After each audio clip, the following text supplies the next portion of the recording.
ঢাকার প্রশাসকরা দায়িত্ব গ্রহণ করে ফেলেছেন। তাদের কর্মপরিকল্পনার মধ্যে মশক নিধন অভিযানের বিষয়টি ছিল, সেটি আমরা জানাচ্ছিলাম।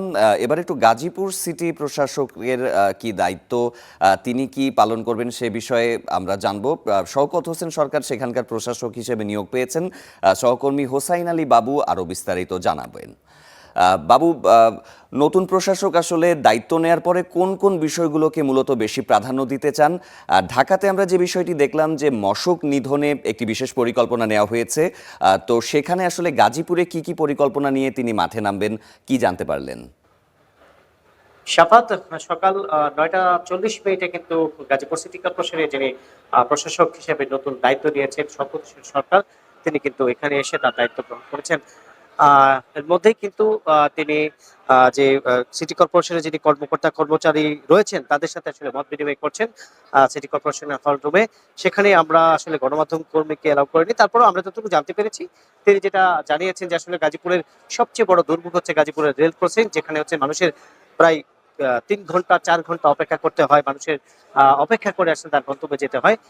সেই বিষয়টি আলোচনায় এসেছে এবং তার পাশাপাশি যে কালভার্ট গুলো রয়েছে, মানুষের যে যোগাযোগের ব্যবস্থা, রাস্তাঘাটগুলো, সেই বিষয়গুলো আলোচনা হয়েছে এবং তার পাশাপাশি যে মশক নিধন, গাজীপুরেও আসলে প্রচুর পরিমাণ যে মশার ডেঙ্গু মশার যে উৎপত্তি সেটা কিন্তু রয়েছে, সেই বিষয়ে কিন্তু আলোচনা হয়েছে। এছাড়াও কিন্তু এইখানকার যে কর্মকর্তা কর্মচারীরা রয়েছেন তাদের আসলে কোন কোন জায়গায় কিভাবে কাজ করতে হবে সেই বিষয়ে আসলে তিনি আলোচনা করছেন।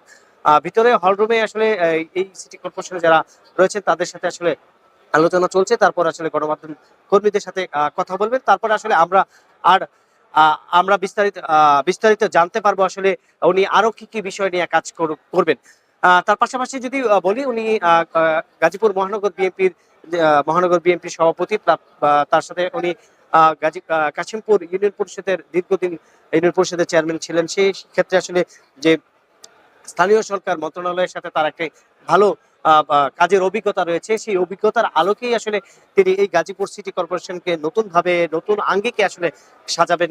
বিগত দিনে আসলে ২০১৩ সালে আসলে এই গাজীপুর সিটি কর্পোরেশন গঠিত হয়েছে। তারপরে আসলে এই সিটি কর্পোরেশনে আসলে তুলনামূলকভাবে তেমন কোনো কাজের আহ আসলে মানুষ পায়নি। এই শহরের মানুষ আসলে দীর্ঘদিন ধরে আসলে এই সিটি কর্পোরেশনের যিনি মেয়রের দায়িত্বে এসেছেন, রাজনৈতিক মামলায় হয়তোবা নানান কোনো বিষয় নিয়ে আসলে এই দায়িত্ব থেকে তার সরে যেতে হয়েছে। ভারপ্রাপ্ত হিসেবে মেয়র যারা রয়েছেন, পালন করেছেন, আসলে তারা তেমন ভাবে গাজীপুরের যে উন্নয়নের কাজ তেমন ভাবে আসলে করতে পারেনি। সেক্ষেত্রে আসলে গাজীপুরের এত বড় সিটি কর্পোরেশন, সেই সিটি কর্পোরেশনে আসলে মানুষের দুর্ভোগটা অনেক বেশি রয়েছে। আসলে গাজীপুরের শিল্প অধ্যুষিত এলাকায়, এই এলাকায় প্রায় ৪০ লাখেরও মানুষ কিন্তু আসলে বসবাস করেন। এখানে এই মানুষগুলো সবচেয়ে বেশি আসলে যে সড়ক পথে যে চলাচল, রাস্তায় যে ফুটপাত, অবৈধ দোকান এবং রাস্তার পাশে যে আসলে যে বিভিন্ন সরঞ্জাম ফেলে রাখা হয়, সেক্ষেত্রে আসলে যে মানুষের চলাচলে চরম একটি দুর্ভোগ পোহাতে হয়। এছাড়াও কিন্তু এই যে বিভিন্ন ড্রেনেজ ব্যবস্থা ভালো না থাকার কারণে ড্রেনেজদের ভিতরে বৃষ্টি হলে আসলে ময়লা জমে আসলে কোনোভাবেই পানি নিষ্কাশন করতে পারছে না। সেই ক্ষেত্রে আসলে এই শহরের মানুষের যে রাস্তাঘাটে চলাগুলো, সেই রাস্তাগুলো আসলে তলিয়ে যাচ্ছে পানির নিচে। সেই ক্ষেত্রে আসলে এই শহরের মানুষের চলাচল করতে অনেকটাই ব্যাক পেতে হচ্ছে। তাছাড়াও আসলে যে বাসা বাড়িগুলো আসলে নতুন ভাবে অপরিকল্পিত ভাবে যেসব ভবনগুলি করা হচ্ছে, সেই অপরিকল্পিত ভবন করার ফলে আসলে কোনো ধরনের আগুনের ঘটনা ঘটলে আসলে ফায়ার ব্রিগেড সেখানে সঠিকভাবে তাদের যে কার্যক্রম সেটা করতে পারছে না এবং বিভিন্ন জায়গায় অপরিকল্পিত ভাবে যে জুটের গোডাউন গুলো রয়েছে, জুট গোডাউন, কিছুদিন পরপরই আসলে সেই জুট গোডাউনে অগ্নিকাণ্ডের ঘটনা ঘটে। সেখান থেকে আসলে বড় ধরনের একটি ক্ষতির মুখে পড়ে এবং অনেক হতাহতের ঘটনাও আসলে ঘটে। এই যে সিটি কর্পোরেশনে অপরিকল্পিতভাবে একটি সিটি কর্পোরেশন গঠন করা হয়েছে, সেই সিটি কর্পোরেশন কিভাবে পরিকল্পিতভাবে গড়তে হয় এবং কিভাবে কোন জায়গায় কোন কোন দপ্তরে কোন জায়গা থেকে কি ধরনের কাজ করবে, সেই বিষয় নিয়ে আলোচনা করছেন। এবং এছাড়া আরেকটি বিষয় জানিয়ে রাখি যে এই যে সিটি কর্পোরেশনের যে বর্জ্য ব্যবস্থা, সেই বর্জ্য ব্যবস্থা নির্দিষ্ট কোনো ডাম্পিং এর জায়গা নেই। সেই নির্দিষ্ট ডাম্পিং এর জায়গা না থাকার কারণে মহাসড়কের পাশে এবং আঞ্চলিক সড়কের পাশে এই বর্জ্যগুলো ফেলে রাখা হয়। সেখান থেকে কিন্তু ডেঙ্গু মশার উৎপাদন হয়। সেক্ষেত্রে আসলে গাজীপুরে গত বছরেও আমরা দেখেছি যে আসলে এই গাজীপুরে প্রায় 15,000 মানুষের উপরে আসলে ডেঙ্গুতে আক্রান্ত হয়েছে, 3 জন মৃত্যুবরণ করেছে। এইসব বিষয় নিয়ে আসলে নানান বিষয় নিয়ে উনি আলোচনা করছেন। আসলে এখান থেকে বের হওয়ার পরে গণমাধ্যমের সাথে কথা বলবেন, তারপর আসলে ওনার পরিকল্পনা আমরা আরো ভালোভাবে জানতে পারবো। এই ছিল আমার কাছে গাজীপুরের সিটি কর্পোরেশনের যিনি নবনিযুক্ত প্রশাসক তার দায়িত্ব গ্রহণের সর্বশেষ। বাবু, আপনাকে ধন্যবাদ। আমরা জানাচ্ছিলাম যে প্রশাসকরা বিভিন্ন সিটি কর্পোরেশনে তাদের দায়িত্ব বুঝে নিয়েছেন। এই পর্যায়ে নারায়ণগঞ্জ সিটির খবর জানবো। সেখানে নতুন প্রশাসক হিসেবে দায়িত্ব গ্রহণ করেছেন সাখাওয়াত হোসেন। বিস্তারিত জানবো সহকর্মী রাশেদুল ইসলাম রাজুর কাছে। রাজু, দায়িত্ব নেওয়ার পরে নারায়ণগঞ্জ সিটির নতুন প্রশাসক আসলে কোন কোন বিষয়ে প্রাধান্য দিতে চাচ্ছেন? নারায়ণগঞ্জবাসীর আসলে কি কি সমস্যার ব্যাপারে তারা বলছে যে এই বিষয়গুলোর সমাধান তারা প্রশাসকের কাছে চান?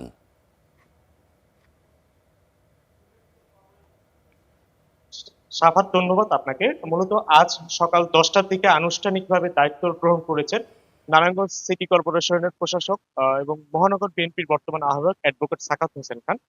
তিনি দায়িত্ব গ্রহণকালে তিনি সাংবাদিকদের যেমন তথ্য জানিয়েছেন যে তিনি অল্প সময়ের জন্য এই দায়িত্ব পেয়েছেন এবং দায়িত্বের শুরুতে তিনি নারায়ণগঞ্জ শহরকে ক্লিন শহরে পরিণত করতে চান। পাশাপাশি নারায়ণগঞ্জ শহরের অন্যতম প্রধান যে সমস্যা রয়েছে যানজট, এই যানজট নিরসনে কিভাবে কাজ করা যায় এই বিষয়ে তিনি নারায়ণগঞ্জ 5 আসনের যে নবনির্বাচিত এমপি আছেন আবুল কালাম এবং যারা অন্যান্য যারা সাবেক কাউন্সিলর রয়েছেন, পাশাপাশি সিটি কর্পোরেশনের কর্মকর্তা, সুশীল সমাজে ব্যক্তিগত নিয়ে ঐক্যবদ্ধভাবে তিনি কাজ করবে। এর পাশাপাশি নারায়ণগঞ্জে আরো যেসব সমস্যা রয়েছে, গ্যাস সংকট থেকে শুরু করে সুপেয় পানি, এসব সমস্যার সমাধানও তিনি কাজ করবেন। আপনাদের আরেকটি কয়েকটি বিষয় যুক্ত করতে চাই। এই অ্যাডভোকেট সাখাওয়াত হোসেন খান 2016 সালেও এই নারায়ণগঞ্জ সিটি কর্পোরেশন নির্বাচনে মেয়র পদে লড়াই করে পরাজিত হয়েছিলেন।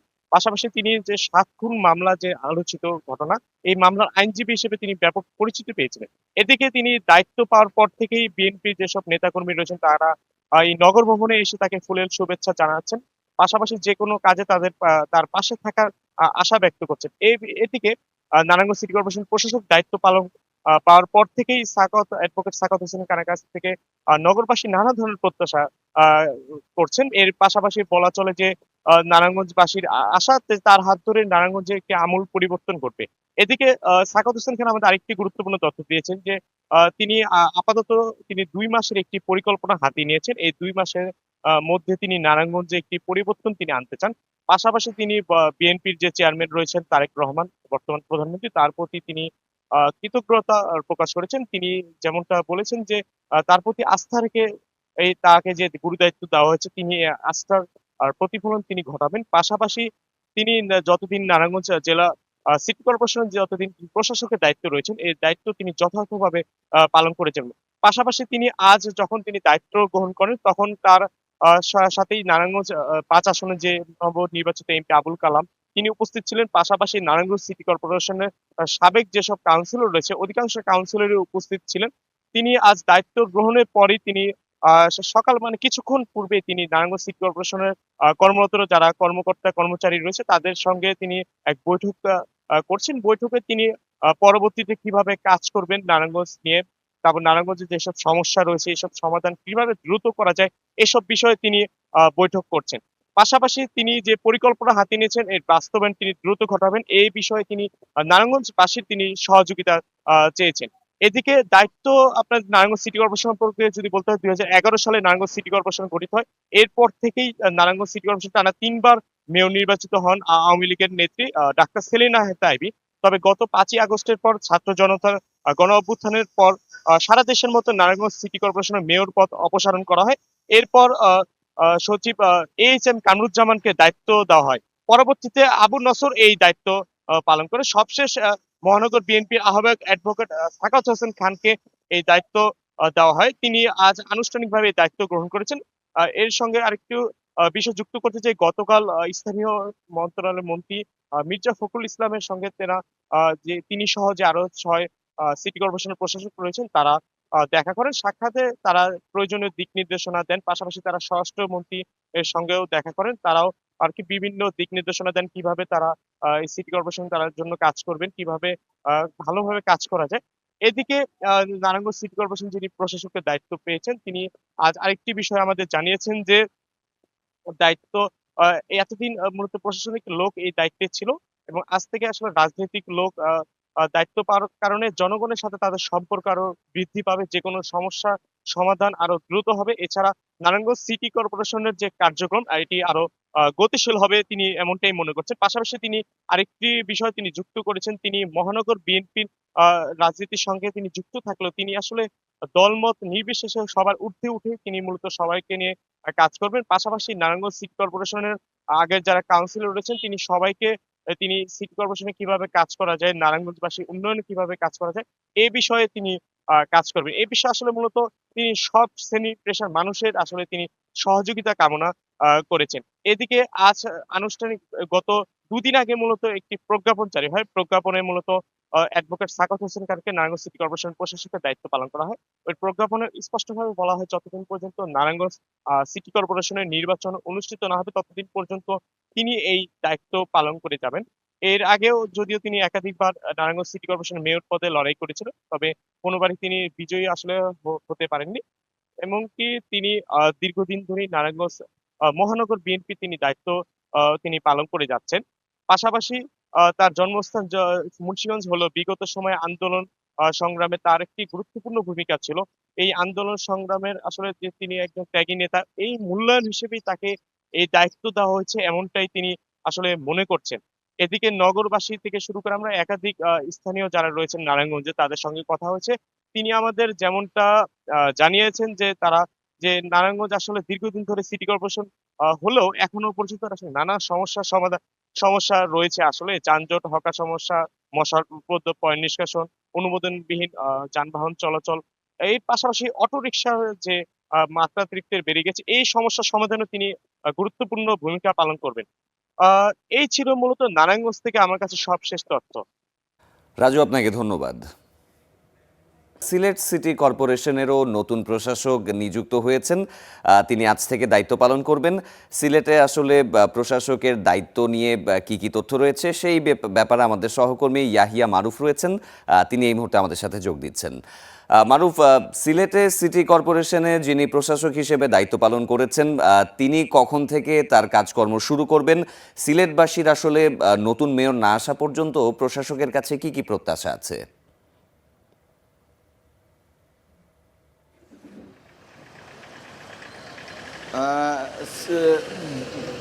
11:30 নাগাদ সিলেটের যিনি নবনিযুক্ত প্রশাসক হিসেবে দায়িত্ব পেয়েছেন জনাব আব্দুল কাইয়ুম চৌধুরী, তিনি সিলেট উসমানী বিমানবন্দরে এসে পৌঁছানোর কথা রয়েছে। তারপর শাহজালাল হজরত শাহপরান রহমতুল্লাহ আলাইহির মাজার জিয়ারতের মাধ্যমে তিনি সিটি কর্পোরেশনে আসবেন এবং 12:30টার দিকেই তিনি আনুষ্ঠানিকভাবে দায়িত্ব গ্রহণ করবেন। তার কাছে সিলেট নগরবাসীর প্রত্যাশা আর মধ্যে রয়েছে সবচেয়ে বড় সমস্যা যেটি সিলেট শহরের যে সামনে বর্ষা মৌসুম আসলে অল্প বৃষ্টিতেই নগরের অধিকাংশ এলাকা পানিতে তলিয়ে যায় এবং জলাবদ্ধতার সৃষ্টি হয়।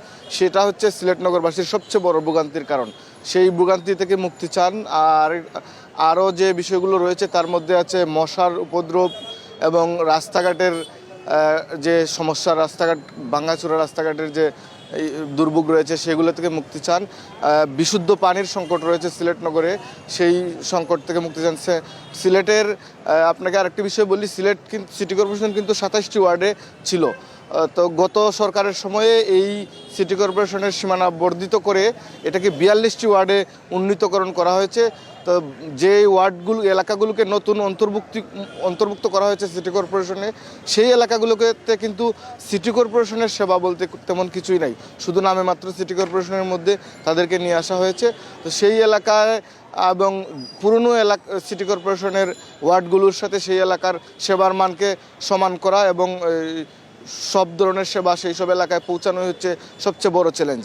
তো সেখানকার যারা নতুনভাবে সিটি কর্পোরেশনে অন্তর্ভুক্ত হয়েছেন তাদের প্রত্যাশা নতুন প্রশাসক তাদেরকে শহরের অন্যান্য এলাকার মতো তাদের জন্য সেই সেবা নিশ্চিত করবেন। আর হচ্ছে সিলেটের যিনি পরিষ্কার পরিচ্ছন্ন নগর এবং ফুটপাত দখলমুক্ত যেন নির্বিঘ্নে ফুটপাতের নগরবাসী চলাফেরা করতে পারে সেই বিষয়টি। আর একটি বড় সমস্যা হচ্ছে যানজটের সমস্যা। সিলেট নগরে সবচেয়ে বড় সমস্যা হচ্ছে যানজট। সেই যানজট থেকেও কার্যকর পদক্ষেপ যেন নতুন প্রশাসক পুলিশ প্রশাসনের সাথে সমন্বয় করে নেন এবং যানজট থেকে তাদেরকে যেন মুক্তি দেন, সেইগুলো হচ্ছে নগরবাসীর প্রত্যাশা নতুন প্রশাসকের কাছে। এই ছিল আমার কাছে সিলেট থেকে সবশেষ। মারুফ, আপনাকে ধন্যবাদ।